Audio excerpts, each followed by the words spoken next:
My name's Greg Knapp. This is the Greg Knapp Experience, your 20 to 30 minute thrill ride for your commute or your workout. $30 million of your money is funding crack pipes for racial equity. I can't even get through that. Democrats say we can end mask mandates because the midterms are because the science has changed. Yeah, that's it. The science has changed.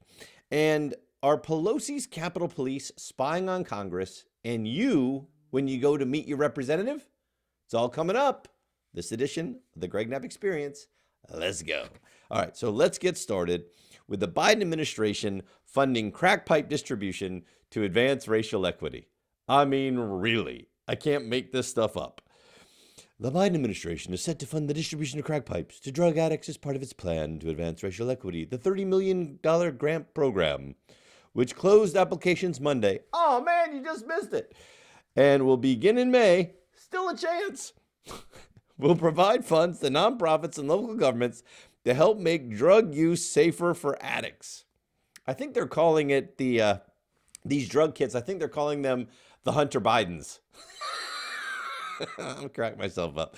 Yo, dog, I got my stash and I'm going to smoke it in the Hunter Biden. It's like the ultimate crack pipe.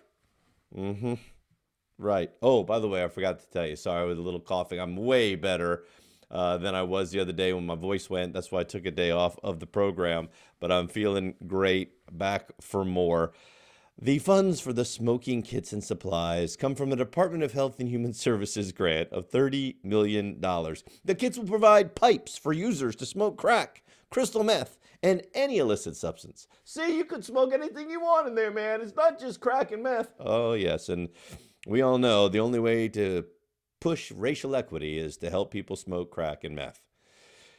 The aim is to reduce the risk of infection when smoking substances with glass pipes. I mean, listen, sometimes, you got a cut in your mouth or something and you share a pipe and all of a sudden, next thing you know, somebody's got a problem. Are we going to get free hookah pipes for people or just free regular pipes or free? Applicants for the grants are prioritized if they treat a majority of underserved communities, including African Americans and LGBTQ plus persons. I think it's LGBTQQA plus. Isn't it? Can we please be inclusive? So the only way to improve racial equity is to help the African Americans and LGBTQQA plus people smoke crack or meth. Martin Luther King Jr. will be so proud. I mean, this is, I'm sure, what he meant with I have a dream. I have a dream someday that children of all colors can smoke crack and meth with new pipes from the government. $30 million. How about $30 million more for rehab to help people get off of substances and people of all ethnicities get off of substances instead of helping them continue their addiction? How about that? Greg, you just don't understand. People out there, it's very difficult. Well, some local governments have in recent years backed away from this smoking kit program over concerns they enable drug use. No. Sergeant Clyde Boatwright, president of the Maryland Fraternal Order of Police.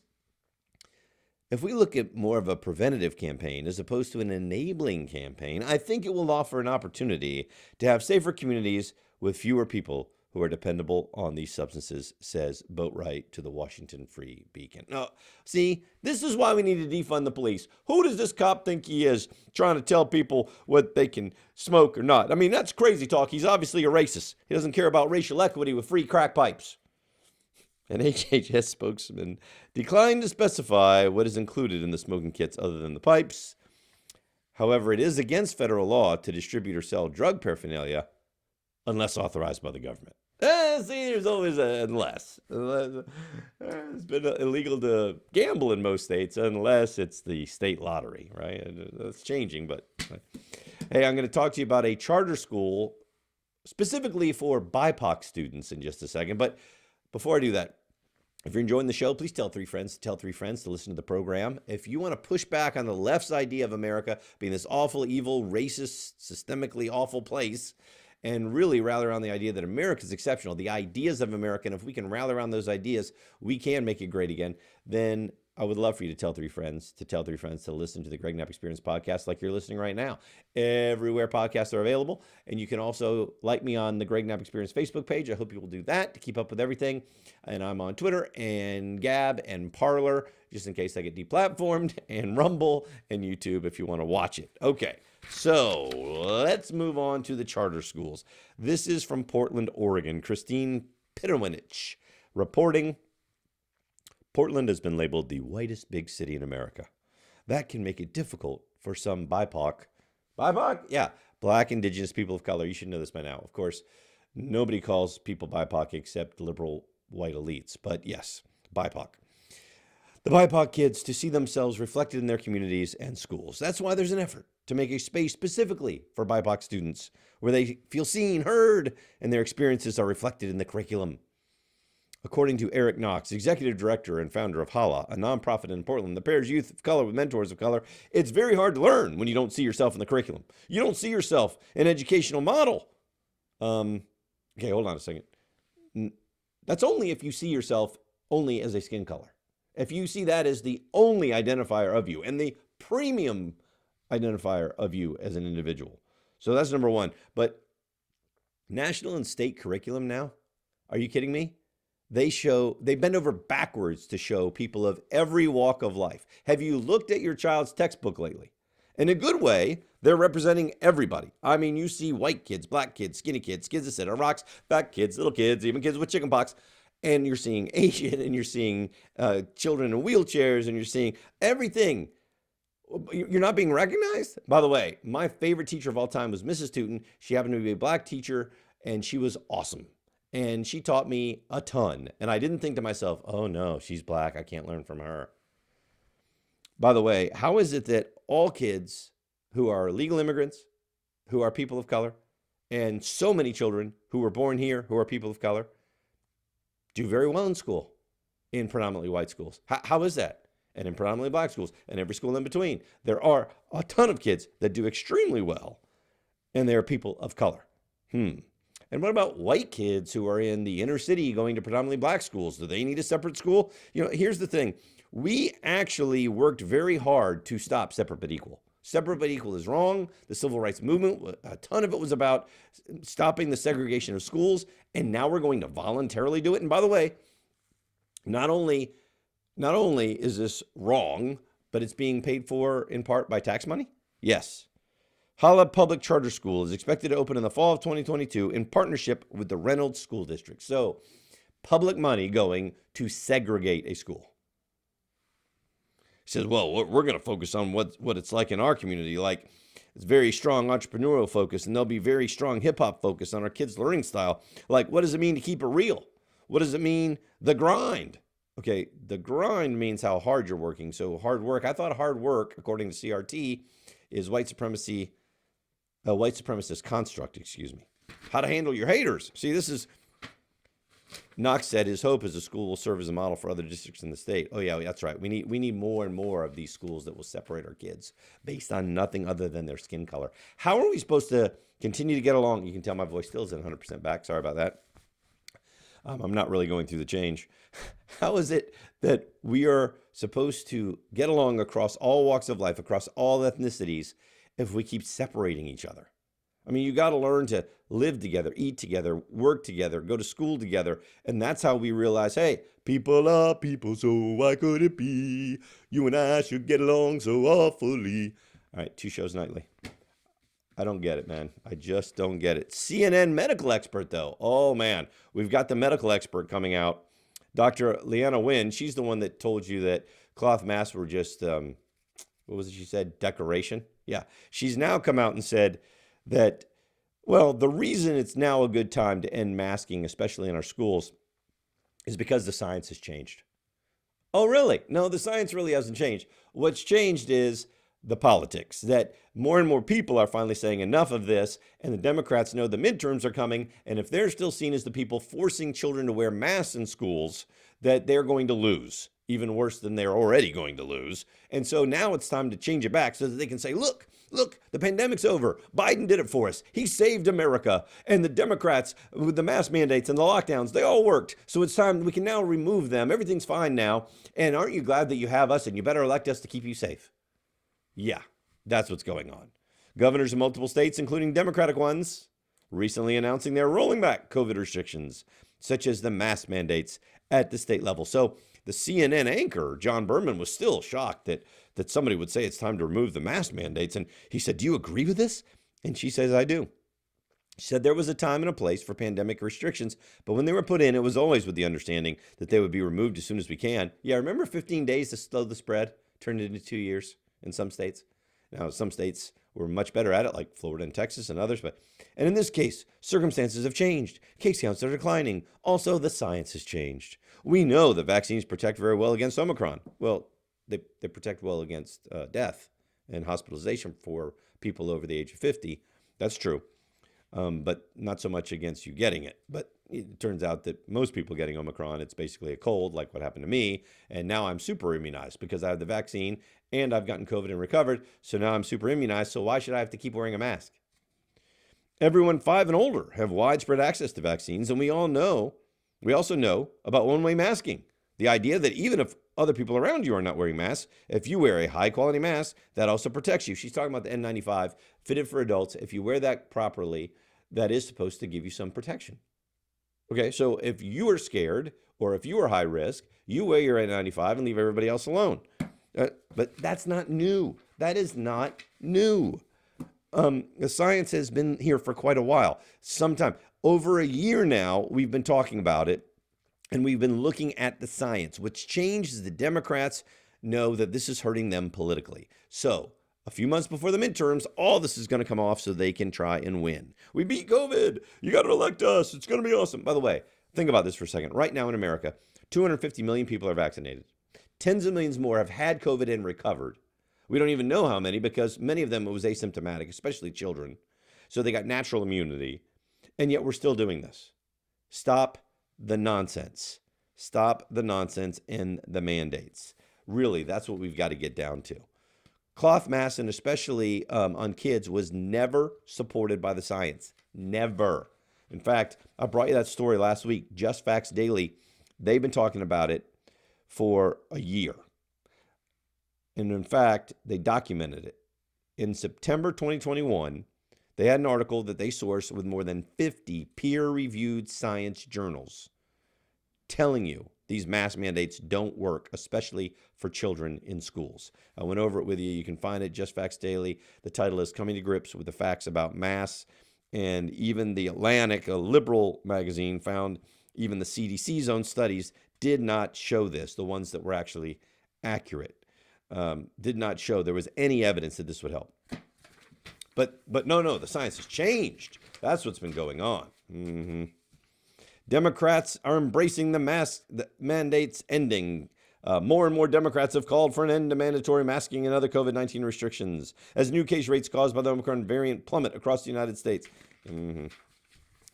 You're going to see this more and more as the midterms come closer and closer. California dropping the indoor mask mandate for vaccinated people except school children. Yep, starting February 15th, so not in time for the Super Bowl. That was smart. They're going to end the mask mandates for the most part. There's still all kinds of exceptions, but not for kids in school. And those are the safest group. That's the safest group not to wear a mask. Local governments, though, will be permitted to keep their own indoor masking requirements. And last week, LA County said they will continue to keep theirs. Oh, yeah. What a shocker.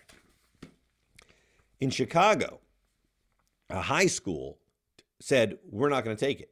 And they walked out. Well, see, what happened was there is a circuit court judge, Raylene Grischow, who issued a temporary restraining order against the Illinois governor's requirement that masks be worn in schools. So they took it to court. They won. The court said, no, you can't do that. And the school kept mandating the mask anyway. So the student said, no, we're not going to take it. And they walked out. Good. Well, the school is now breaking the law. How is it the school, and it's not the only one, the Democratic-controlled schools in these Democratic areas are saying, we're going to do it anyway. The Democratic Attorney General, Kwame Raoul, has asked the 4th District Appellate Court for an emergency halt to the judge's temporary restraining order. But guess what? They don't have it. So right now, that restraining order is in place, and they should follow the freaking law. So why is the Democratic Attorney General not enforcing the law? Because he doesn't agree with it. So he gets to decide what laws he enforces. That's not how it's supposed to work in America. Judge Gershkow ruled last Friday the Democratic governor had overstepped his authority in an emergency order that had required students and staff to wear face coverings. And she nixed other orders, including one mandating vaccinations for school employees. And her ruling affected more than 150 school districts. But some of them are defying the judge's ruling. Oh, we're above the law. We're bureaucrats. We get to do whatever we want to do. And talk about misinformation. The View's at it again. I mean, I think The View needs to be deplatformed. First, there was Whoopi in the Holocaust. Now there's Sunny Hostin on COVID in children. She was getting all fired up. And she said she didn't want her children to be put at risk at schools and by taking the mask off, right? You see, I don't want to take the chance with my kid. I don't want my kid to be part of the 1% that is intubated and dies because I don't give her a vaccine. And, masking and all that. And the other person on The View said, well, I don't think my child needs to be vaccinated, especially because children are very low risk for this. 1% intubated and death. Okay. First of all, her numbers are way off. We'll get to that in a second. Secondly, then have your kid vaccinated, have your kid wear a mask, and everything's fine. If that's what you believe, but you don't force everybody else to do it. No. They think they have the right to force you to do it. But here's what the CDC actually says. The CDC, since the beginning of this pandemic, 770 children have died. So over 2 years, 770 children have died out of 10 million known cases of COVID with children. We have no idea how many unknown cases of children that got it and they were asymptomatic and they're fine. But even out of 10 million, 770 deaths means 0.008% death rate. Not 1%, 0.008%. That's a lower mortality rate than the flu. All right. 1% of kids would have been 100,000 kids dying. We've had 770. By the way, last I saw, every one of those kids that died from COVID had underlying health problems before they got COVID. So she's just 100% wrong. It's just, and then, she also ranted about the Supreme Court that Americans have the freedom to die from COVID, but not to vote or read the work of Toni Morrison. What? No, it's totally nonsense. She's talking about a book that's been taken out of some of the school curriculum because of its adult themes and sex talk. And guess what? There are tons of adult theme books and pornography that are not in school curriculum and not in school libraries. That doesn't mean they're banned. Doesn't mean it's illegal. Doesn't even mean that your kid can't read it if you want to get it for them, okay? But taking something out of the school curriculum does not make it illegal, you moron. Well, I don't call her a moron. I'm sorry, you're right. I shouldn't have called her that. I mean, sometimes it just slips out because it's true. Biden administration is reversing course on how you say somebody's in the hospital for COVID, right? We talked about this. Remember, from the beginning, we found that people were being labeled as being in the hospital for COVID if they had COVID at all, not whether they were in because of COVID. So like you came in because you were getting your tonsils out and they tested you for COVID. Oh, you got COVID, dude. Now you're in here for COVID. No, I'm not in here for COVID. Well, but you have COVID, so you're in here for COVID. And that's how they were counting COVID hospitalizations. It even got so bad, this is a true story, down in South Florida, a dude died in a motorcycle accident, was tested, found to be positive for COVID, and the doctor had to label it as a COVID death. I'm not making that up. That's true. We looked it up. So, two anonymous government officials are claiming that a task force has been established at CDC consisting of scientists and data specialists working with hospitals around the country to reassess previous totals of hospitalizations. They're now asking hospitals to retroactively separate cases of people hospitalized as a direct result of COVID-19 from those who were hospitalized for other reasons, only to later test positive for the virus. Yep, they're finally changing whether you're in the hospital for COVID or you're in the hospital with COVID. Yeah, my voice is going again. I guess I just get a little too excited doing the show. Because during the day yesterday, it was fine when I was talking. Sorry about that. Okay. Jason Rantz is a talk show host out in Seattle, I believe. He has an unbelievable piece here today where one of his listeners, George, a 61-year-old retiree, emailed him and he got started on the story. See, George has a 65-year-old wife. She has had a stroke, and the hospital near Seattle there in Providence will not allow him to visit his wife. She's probably going to be in there for 3 weeks.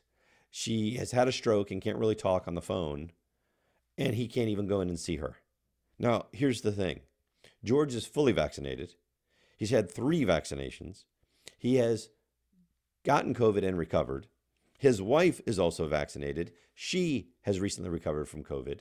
There is no threat that either one of them are going to harm each other with COVID. He could wear an N95. He could even take a negative test before he goes into the hospital, and they won't allow him to because that's their policy. Well, you know what? It's time for the policy to change. That is an atrocity and unbelievably cruel to that married couple, and it's got to stop. People have got to make it stop. Greg, what do you want them to do? Well, I want us to put the pressure on through the media, through our elected representatives, through protests, through whatever it takes to get people to understand this has got to stop. You do not have the right to separate people in a hospital. You don't have the right to make our kids wear masks. You don't have the right to force us to get a vaccine. It's enough. Houston Keene reporting that Pelosi and the Capitol Police may be spying on Congress and on you if you're going to meet your congressperson. Listen to this. Republicans are demanding that Pelosi investigate reports of the Capitol Police monitoring citizens and lawmakers. Capitol Police were also directed to look for information on donors and staff. What? Why do they have the right to do that? They don't. But don't you know about January 6th? They're still using that excuse. They're using, you can't even visit the Capitol right now, the inside the Capitol still because of January 6th. That's total nonsense.